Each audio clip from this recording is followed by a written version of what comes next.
மற்றொரு அண்மை செய்தியை பார்த்து வருகிறோம். கோவையில் பூட்டை உடைக்காமல் 103 சவரன் நகை கொள்ளையடிக்கப்பட்டுள்ளதாக தகவல் கிடைக்கப்பட்டிருக்கிறது. அந்த அண்மை செய்தியை பார்த்து வருகிறோம்.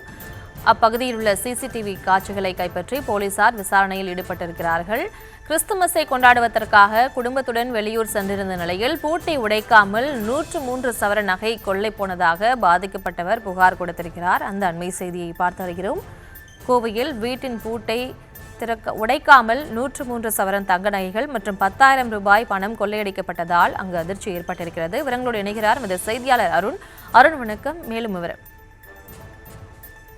பிரியங்கா, வணக்கம்.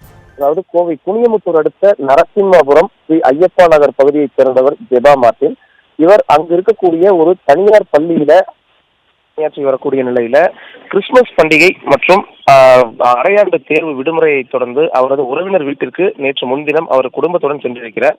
அவர் குடும்பத்துடன் சென்று பின்னர் நேற்றைய தினம் கிறிஸ்துமஸ் பண்டிகையை முடித்துவிட்டு இன்று காலை அவர் வழக்கமாக வீடு திரும்பிய நிலையில வீட்டு வழக்கம் போல் பூட்டி இருந்திருக்கிறது. பூட்டி இருந்த வீட்டை அவர் திறந்து உள்ளே சென்று பார்த்தபோது பீரோ திறக்கப்பட்டு அதன் உள்ளிருந்த சுமார் ஒரு 103 சவரன் நகை, அதே போன்று 10,000 ரூபாய் பணம் மற்றும் வெள்ளி நகைகள் உள்ளிட்டவை கொள்ளையடிக்கப்பட்டிருக்கிறது.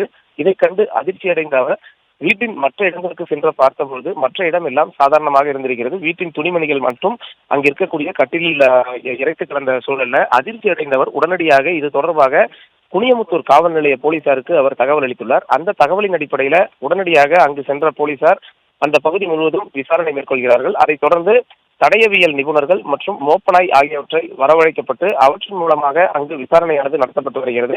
இந்த விசாரணையின் அடிப்படையில் பார்க்கும்பொழுது வீடு பூட்டப்பட்ட நிலையில் சாதாரணமாகத்தான் இருக்கிறது. ஆனால் பீரோ உள்ளிருந்த நகை பணம் மட்டும் கொள்ளையடிக்கப்பட்டிருந்தது கண்டு இது அந்த வீட்டிற்கு வழக்கமாக வரக்கூடிய யாரோ ஒருவர் தான் இந்த திருட்டு சம்பவத்தில் ஈடுபட்டு இருக்கக்கூடும் என்ற அடிப்படையில போலீசார் அது ஒரு சந்தேகத்தின் அடிப்படையில் தற்போது விசாரணை மேற்கொண்டு வருகிறார்கள். அதே வேளையில அந்த பகுதியில் இருக்கக்கூடிய சிசிடிவி காட்சிகளையும் பறிமுதல் செய்து அதன் அடிப்படையிலும் இந்த திருட்டு சம்பவத்தில் ஈடுபட்டது யார் என்பது தொடர்பாக விசாரணையில் ஈடுபட்டு வருகிறார்கள். பிரியங்கா, விவரங்களுக்கு நன்றி அருண்.